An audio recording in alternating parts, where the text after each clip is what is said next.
Bonjour chers auditeurs de la radio MIC, merci pour votre fidélité et bienvenue dans cette émission La Délivrance.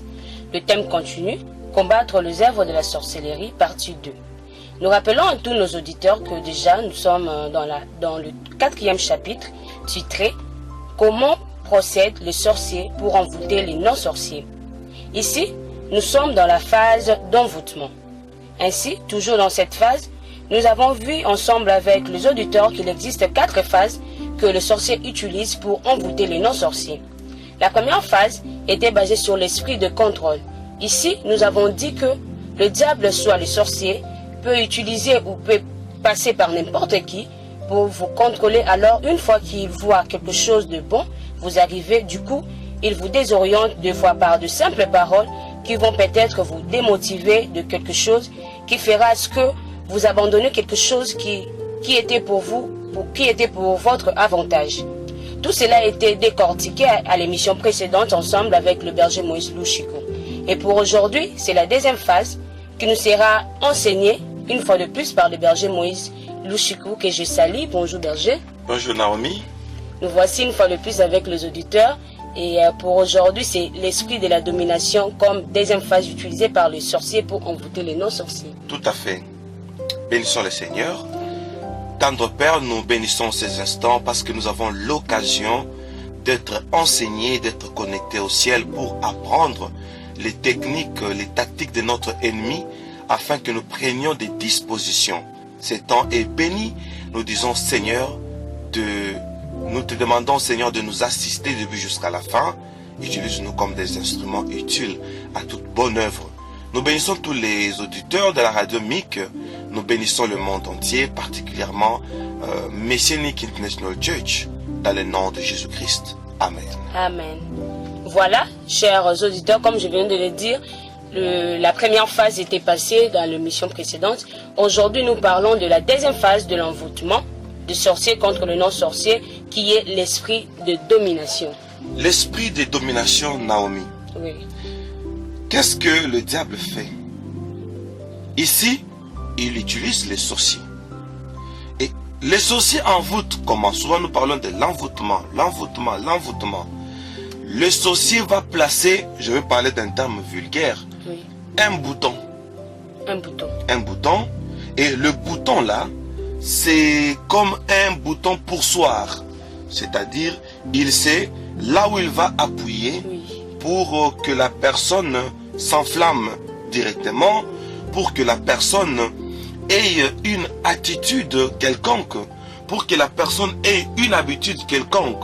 C'est un bouton qu'on a juste appuyé et la personne est manipulée. Dans le monde des sorciers, il existe des télécommandes. Ça peut être un objet, ça peut être un endroit. Il suffit seulement d'appuyer, il suffit seulement de faire une incantation. Vous êtes manipulé.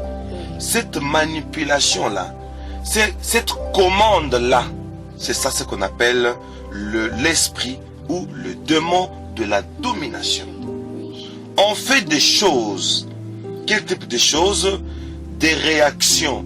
Mais les réactions que nous faisons, ça ne cadre pas nécessairement de notre nature.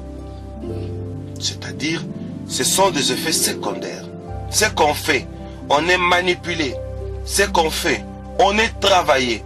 C'est ça la deuxième phase de l'envoûtement, Naomi. Donc, berger Moïse, lorsque vous dites que le sorcier, il doit, pour envoûter par l'esprit de domination, il suffit juste d'appuyer sur un bouton et puis la personne commence à réagir d'une façon contrairement à sa volonté, je peux dire. Contrairement à sa volonté, mais non.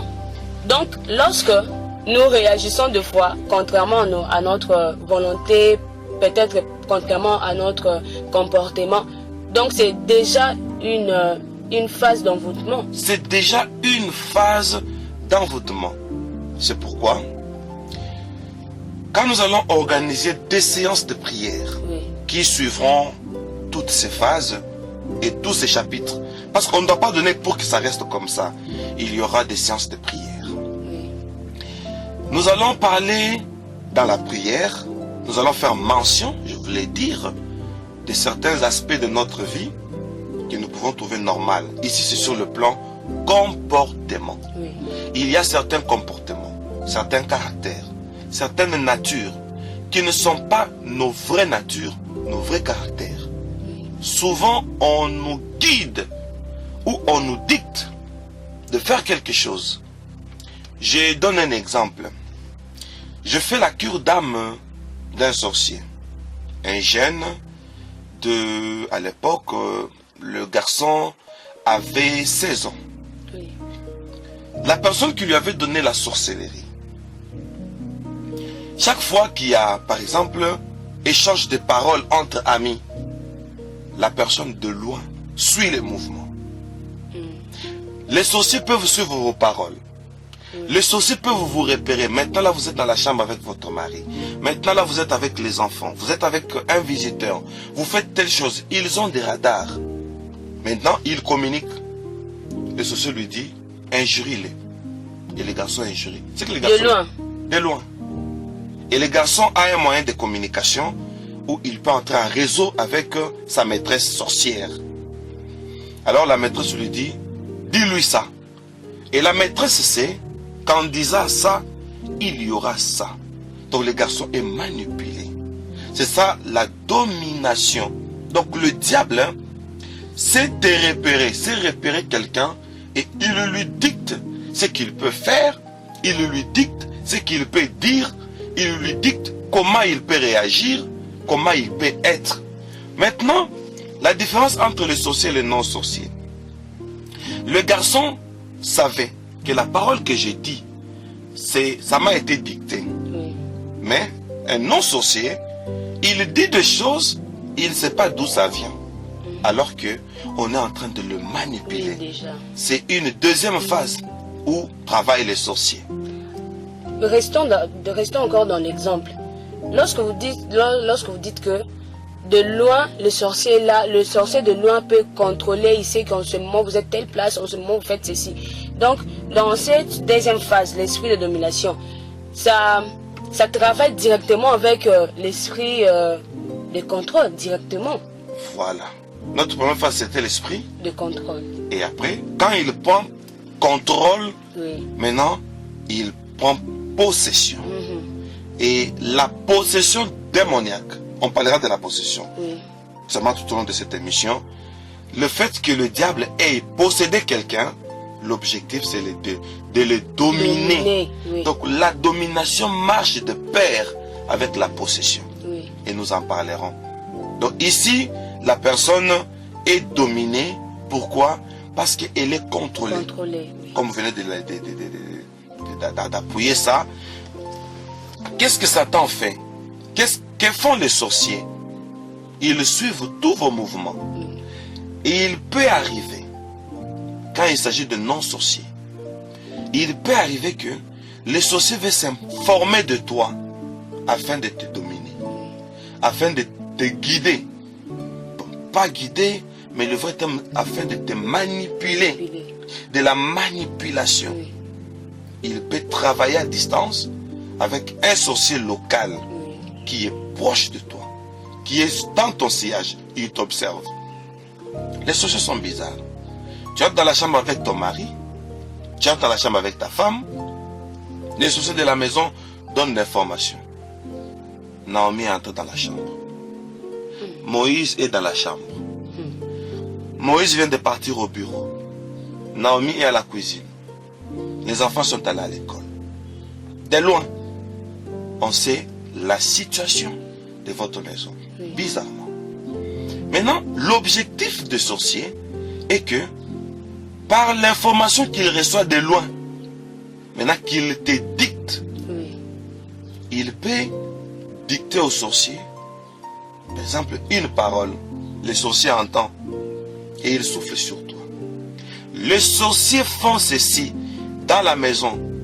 Vous dormez, vous tous, et c'est que bon, à telle heure, tel prend la voiture, prend le volant, tel s'assoit sur telle chaise pour suivre l'émission, tel va à la cuisine, et le sorcier vient, il envoûte les instruments que tu vas utiliser, le volant, la chaise, le salon, on crée un climat, et maintenant vous êtes sous une influence. Tout ce que vous êtes en train de faire, c'est quelque chose où vous êtes en train d'être manipulé. Et l'action que vous êtes en train de faire en un tel moment, ça ne vient pas de vous, mais c'est une imposition. Parce qu'on vous domine déjà. Parce qu'on vous domine déjà, et celui qui est dominé est manipulable. Oui. Voilà. Berger Moïse, vous avez dit que lorsque la personne est dominée, Oui. donc il est manipulé. Oui. Maintenant, comment reconnaître que tel que je suis là, Je devine. Vas-y. je suis déjà dominé. Ce que je fais, c'est déjà une phase. C'est déjà, je passe déjà dans une phase de l'envoûtement. Comment la personne peut reconnaître cela? Parce que tu peux être chrétien, mais de telles choses se passent dans ta maison. Oui. Comment on peut reconnaître cela? Quand, à la fin d'une action, à la fin d'une réaction, à la fin d'une bévue, la conscience revient, on s'est dit, qu'est-ce qui m'a pris? Oui. Beaucoup de gens disent, je ne sais pas ce qui m'a pris. Je ne sais pas ce qui m'a poussé à faire ça. Voilà comment on peut reconnaître. Quand on regrette après, tu sais, Naomi et ainsi que tous les auditeurs du monde entier, ainsi que tous les bien-aimés de Mick, quand on fait quelque chose, on regrette après. C'est que c'est contre notre volonté. Oui, exactement. Mais quand on fait quelque chose, on en veut encore. Comme le principe qu'on dit, qui dit qui a bu, boira. On boit et on attend la prochaine occasion. Oui. On est dans un bar, on boit et on dit au barman, bon, à tantôt. Oui. Donc on a programmé ça. On est dans un hôtel, on s'est dit, à la prochaine occasion. À sa concubine ou bien à son concubin. Donc on participe à l'acte. Mais ce n'est pas cette phase ici. À cette phase, on va reconnaître comment? Quand, par après, on sent comme si on a été emporté si vite. Oui. On a fait une chose à la hâte. À la hâte, on ne comprend rien. Paf! Une bévue, un péché, un mal déjà consommé. Et la seconde qui suit, on devient chagriné, on se culpabilise à mort. Ça commence à revenir à notre pensée. Ça commence à peser sur notre morale. C'est que cet acte-là, ce n'était pas un acte normal. C'était une manipulation, c'était une phase de la domination. Alors, lorsque ça arrive que la personne a réagi et par après, il se culpabilise à cause de cela, Oui. qu'est-ce qu'il doit faire pour apaiser son esprit? Bon, de cas pareils, il faut d'abord prendre conscience. Oui. Premièrement.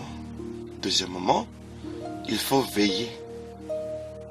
Quand on dit veiller, il faut voir le diable va appuyer sur quel bouton. Dans quel domaine? L'envoûtement chez Satan, c'est comment? Quand il fait quelque chose, il voit que ça réussit. Et le diable crée un lien. Oui. Il dit que ça réussira toujours. Toujours. Maintenant, on regarde comment a commencé le processus pour que j'arrive à ce point. Quand vous suivez les schémas, c'est déjà une délivrance pour savoir, pour se dire que bon, si telle chose est faite, si telle réaction est arrivée, voilà comment ça a commencé. Oui. Il faut retourner à la source. Et c'est ça d'ailleurs la restauration.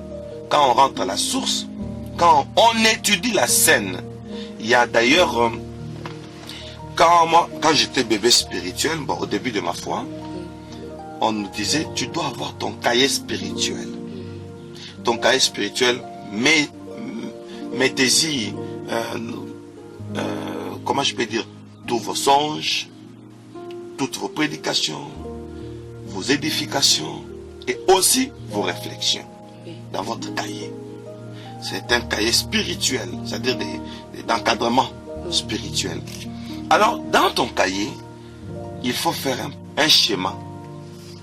Je fais ça, qui n'était pas bien, qui n'était pas digne. Pourquoi? Tu commences à faire les schémas. Parce que. Quand tu connais les schémas, si le diable vient, tu te souviens. Oui, oui. C'est quoi la Bible dit? Souviens-toi d'où tu es tombé. Répands-toi. Voilà la bonne manière. Et on dit pratique tes premières œuvres. Oui. C'est ça la restauration. Comment je suis tombé? Comment j'y suis arrivé? Comment ça a commencé? C'est toute une délivrance. Donc on commence d'abord par reconnaître et par après, comme le dit le verset, on continue, on se demande pourquoi et puis lorsqu'on connaît déjà le pourquoi, on se répand. C'est ça. On se répand. On se répand et puis on recommence une nouvelle vie mais avec de bonnes habitudes. Oui. Avec Bonne disposition. Bonne disposition, avec de la maîtrise de foi devant certaines choses. Oui. Ne pas trop vite réagir. Oui. C'est comme ça. Donc ici, nous pouvons dire que il faut être... c'est la patience, je peux dire. La patience ou être... Donc la tempérance, la patience. On continue d'abord l'idée. La patience ou comment s'humilier, je peux dire. Ah oui, il faut s'humilier. Bon, ici vous parlez au cas où il y a par exemple un conflit. Un conflit. Échange de paroles, oui. Tout ça. Oui. Entre couples. Oui, je pense qu'il faut s'humilier. Oui, c'est un bel exemple. On s'est dit, bon, la fois passée, bon, quand il m'a dit ça, j'ai réagi, mais prochainement, quand il le dit encore, non, quand j'avais réagi comme ça, regarde ce que ça créait. Bon, on s'humilie. La patience, on s'est dit, bon, j'attends le bon moment pour en parler. Bon, par exemple, oui. Ça corrige beaucoup de choses. Oui. Ça corrige beaucoup de choses. Vraiment. Nous sommes en train de parler de la domination. De la domination. C'est une phase. Oui. C'est un esprit. Bon, une phase d'envoûtement. Alors, l'envoûtement, c'est fait deuxièmement par une domination. C'est dont nous sommes en train de parler. Il est difficile de se débarrasser de certaines dominations si le sorcier a touché la nature de la personne. C'est un peu difficile. Vraiment. Il y a certaines manies naturelles. Tu peux avoir une idée, tu peux deviner là où je vais aller. Quand on dit une manie, bon, la manière, il y a des petites manies naturelles. Tu peux avoir l'idée d'une manie naturelle qui peut donner accès à un sorcier. Je ne sais pas si ce que je peux dire, c'est ça. Peut-être une personne qui n'aime pas trop le blague, je peux dire. Vous êtes arrivé au point. À chaque blague, il doit s'enflammer, soit répliquer. Voilà.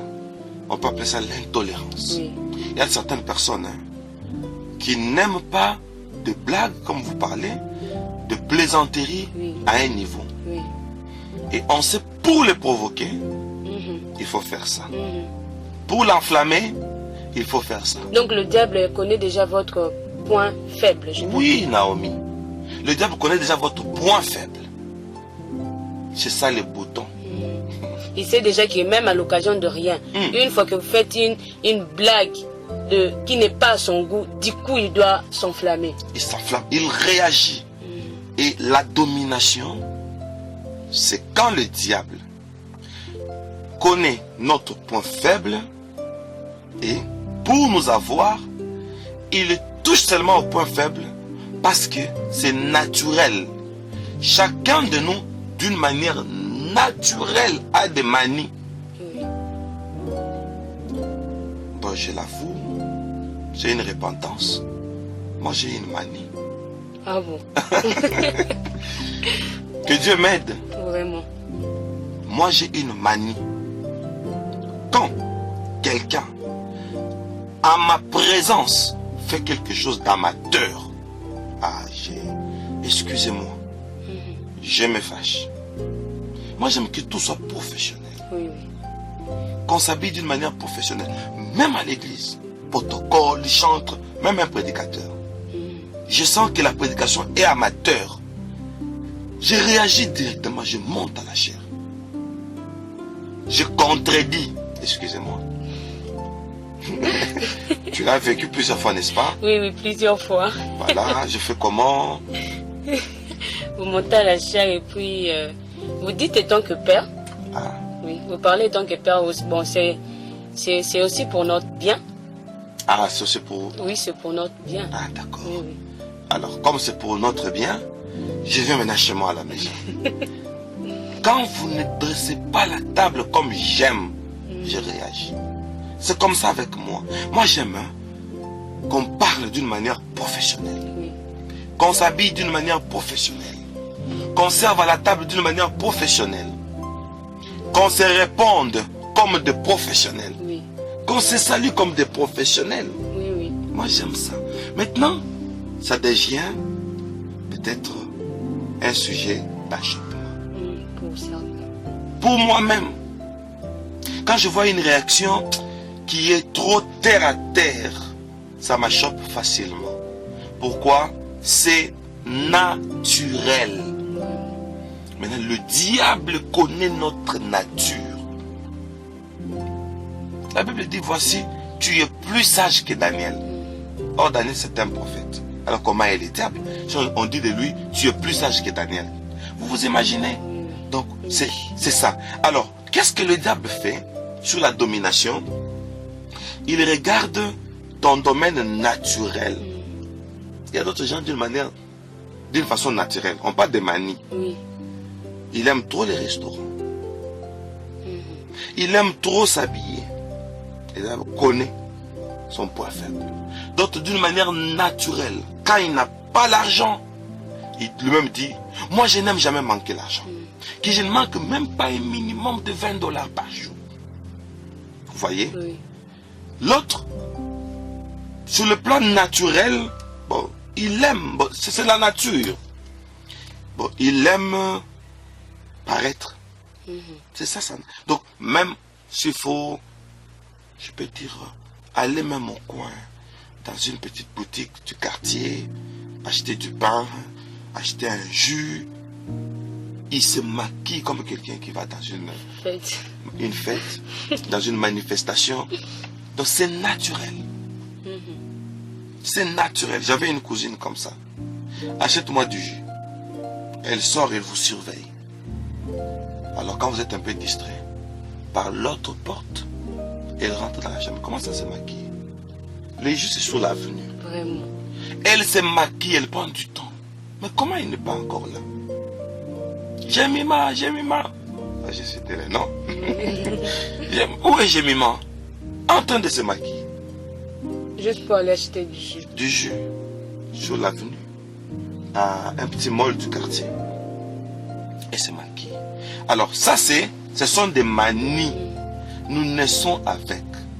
Et le diable, c'est nos manies et le sorcier maintenant. Pour nous perturber, il ne va pas loin. Il touche seulement à notre manie. Quelque chose, ça va vous faire mal. Ça va nous faire mal.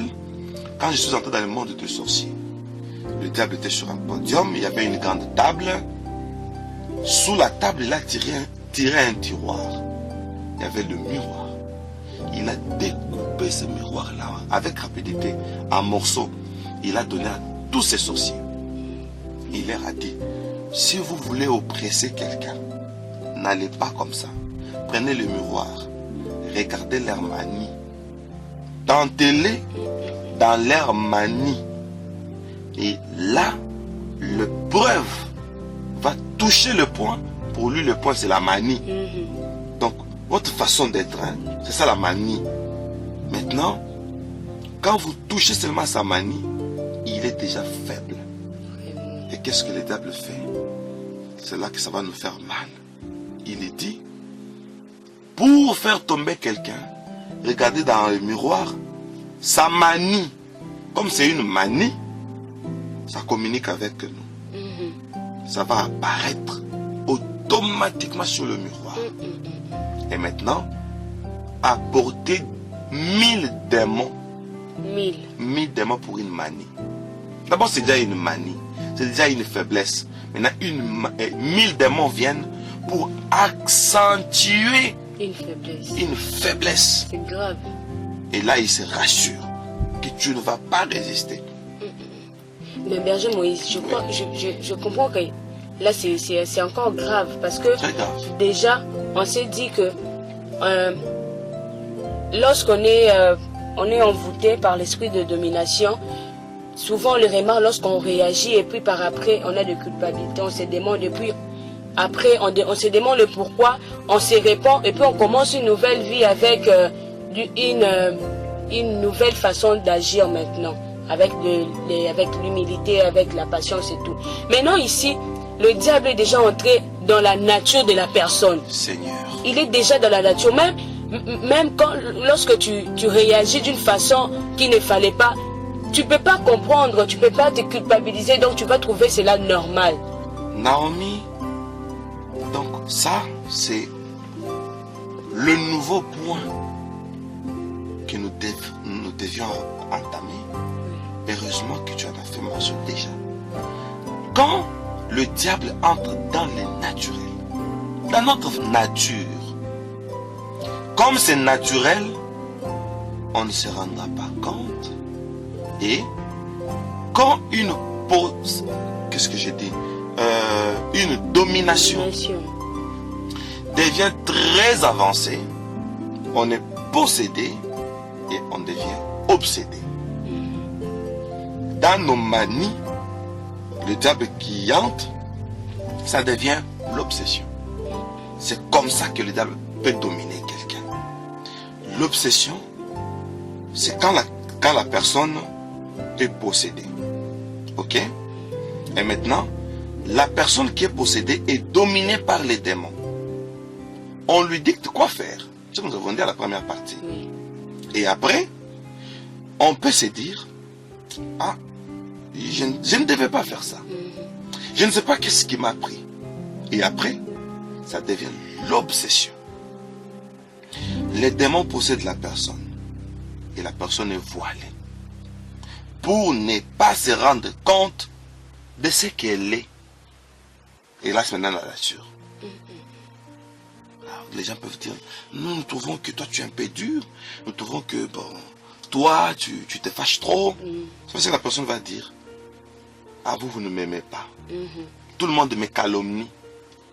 Attention, quand quelque chose sur notre manie, notre façon d'être, la manière de vivre, et il y a plusieurs remarques sur plusieurs personnes, ces personnes doivent devenir le miroir de notre nature.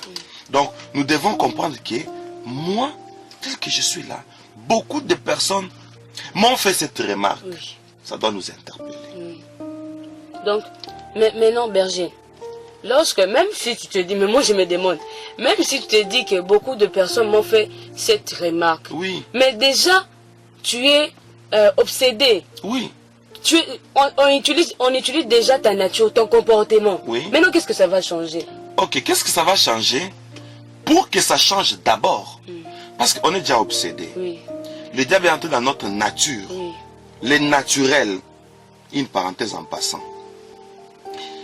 Vous savez, il y a des gens, il est tellement spirituel, il parle en langue, il prêche, il prophétise, il a un charisme. Mais ça reste un être humain. À la maison, il se fâche comme il veut. À la maison, son goût reste. Avant de manger, il faut qu'il y ait un peu de liqueur, il faut qu'il y ait un peu de l'alcool. Il prétend avoir la digestion. Ça, c'est le naturel. Il y a les charismes, qui est le spirituel.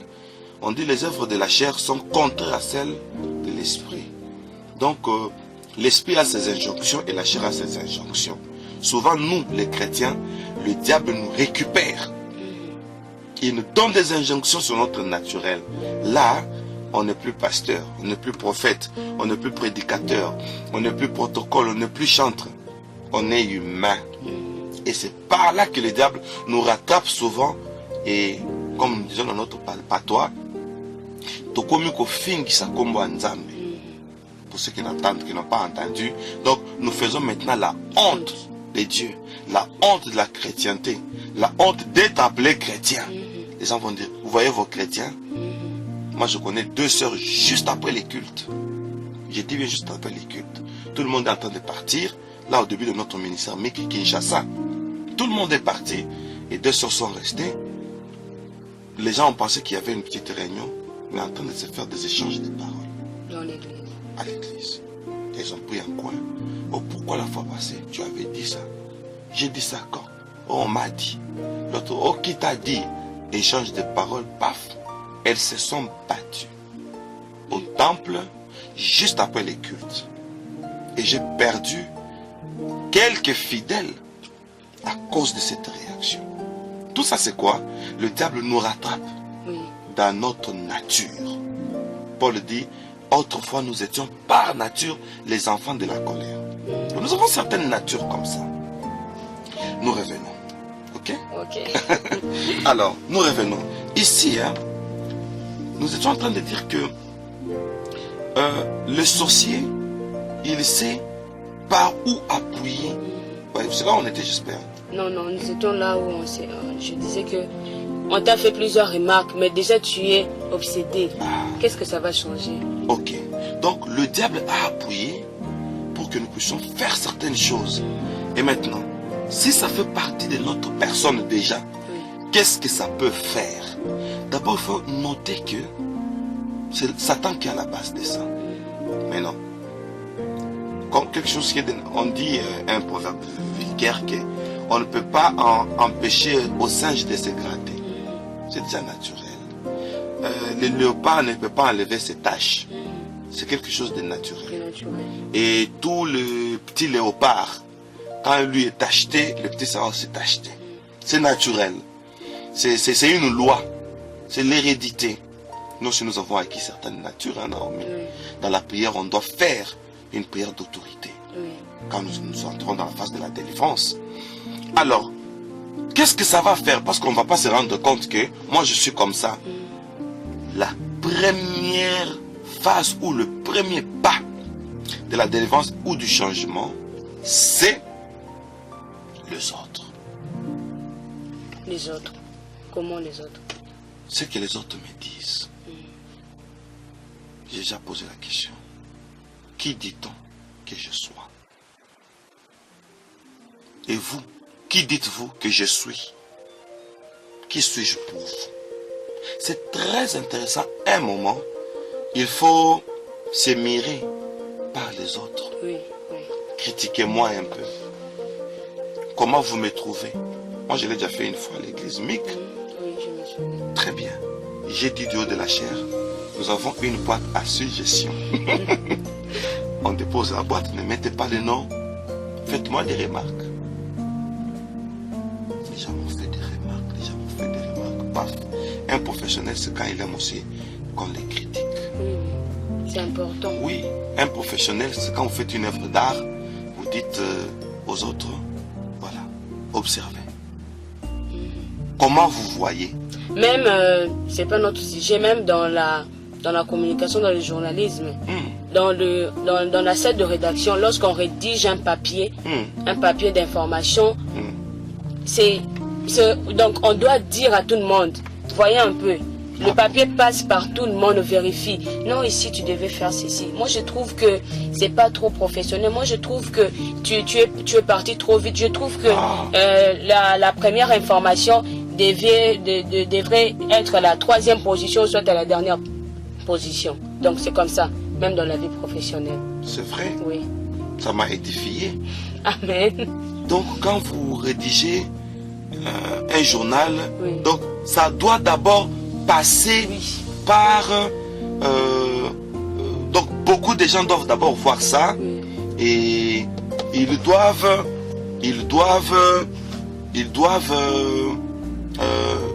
critiquer ça d'abord. Ah, ça c'est intéressant. Ok, on y va. D'accord. Donc, ici nous sommes en train de dire que l'obsession,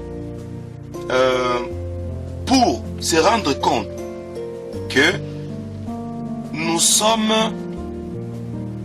obsédés, donc on doit tenir compte de ce que les autres disent de nous. C'est très important, Naomi. Alors, nous allons donner quelques exemples de l'obsession. Ok? Nous allons prendre l'exemple de David. David aime la femme de son général. Suis-moi bien. David va engrosser la femme de l'autre, la femme du prochain. D'abord, il va l'aimer, et de deux, il va l'engrosser. Ok? Tu vois comment la possession évolue? Il aime la femme de l'autre, il va l'engrosser, ça progresse. Il fait tuer le mari de l'autre, donc son mari. Ça évolue et il récupère sa femme. Ok? Oui. Et ils vont avoir un enfant. L'enfant là va mourir. Et ils auront encore un autre enfant. Voilà le niveau de l'obsession. On va de mal à mal. On évolue de péché en péché. Et on s'enfonce. Là, on sent que c'est l'obsession. On va aimer une fille. La fille te dit, non, je suis fiancé. Ok? Oui. On ne se limite pas là. On commence à sortir avec une femme fiancée. Une fille fiancée. Ça ne se limite pas là. Et on lui donne un billet d'avion. On lui dit, bon, pour que vous ne soyez pas en contact, va dans un autre pays. Moi, je vais te rejoindre. Vous imaginez? Donc ça, c'est être possédé et obsédé. Oui. Donc on va de mal en pire. Donc c'est un peu ça, un exemple de la possession. Alors, nous étions en train de dire, Satan sait qu'en appuyant sur tel bouton, la personne ne pourra pas se ressaisir. Comme on avait dit au départ, on ne saura pas résister parce que c'est dans la nature et c'est dans les sangs. Et c'est plus fort que la personne. Attention. Nous allons souligner quelque chose. Nous devons nous poser une question ou une gamme de questions. Qui suis-je? On écrit dans notre cahier. Quels sont les points faibles dans notre caractère et dans notre tribu, dans notre clan? Quelles sont les caractéristiques de notre famille? Voilà comment on peut procéder par la délivrance. Une question, Berger Moïse, avant de finir. Est-ce que lorsque le diable connaît déjà le point faible d'une personne, la personne est possédée, la personne est obsédée, est-ce que cette obsession peut être héréditaire une fois que cette personne a des enfants? Oui. Vous savez, nous héritons de nos parents. Dans l'hérédité, il y a même les aspects moraux, c'est-à-dire le moral, les émotions de nos parents. Par la voie biologique, il y a transfert de caractère et d'attitude. Nous pouvons hériter ça aussi des parents. Et là, c'est dans les sangs, c'est biologique et il faut nécessairement une délivrance. Voilà. Merci Berger Moïse et merci à tous nos auditeurs. Nous sommes arrivés à la fin de notre émission La Délivrance. Nous venons de parler du deuxième phase de l'envoûtement des sorciers contre le non-sorcier qui était intitulé l'esprit de domination. Donc deux fois, nous sommes dominés et cela est remarquable par nos réactions, deux fois par nos dires et tout. Mais j'aimerais dire quelque chose aux auditeurs de MIC. Nous avons vu que le berger Moïse vient de dire que nous pouvons être dominés par notre caractère. Et puis à la fin, on se rend compte que pourquoi j'ai agi de telle manière. Et puis on peut arranger. Mais il arrive un moment où le diable connaît déjà notre point faible. Et il domine sur cela. Alors c'est un peu difficile pour la personne d'avoir de la culpabilité afin de chercher de se repentir et de commencer une nouvelle vie. Alors s'il vous plaît, j'aimerais dire ceci à tous ceux qui nous ont suivis. Ne vous découragez pas par cette deuxième position que le berger Moïse vient de dire, parce qu'il dit que c'est un peu difficile. Mais moi je crois que cette émission ce n'est pas pour rien. Si Dieu a voulu que nous parlons de ces choses, c'est pour notre délivrance, comme est intitulé l'émission. Alors tout ce que le berger Moïse vient de dire, c'est pour chercher à nous mirer par rapport aux autres, à voir notre parcours, à voir nos points faibles et à chercher une délivrance. Yes. Et je crois que cette délivrance nous sera possible. Parce que cette émission, c'est la délivrance, c'est pour notre délivrance. Voilà, nous sommes toujours dans dans la phase de l'envoûtement. Nous sommes toujours dans le 4e chapitre. Et très prochainement, nous allons parler de la 3e phase qui est l'esprit d'intimidation. Donc le diable, le sorcier peuvent aussi intimider la personne. Cette émission vous a été présentée par la sœur Naomi Makese et le berger Moïse Louchikou, responsable de MIC Kinshasa. Je vous remercie de votre fidélité et bonne suite de programmes sur notre radio MIC. Que le Seigneur vous bénisse. Ciao.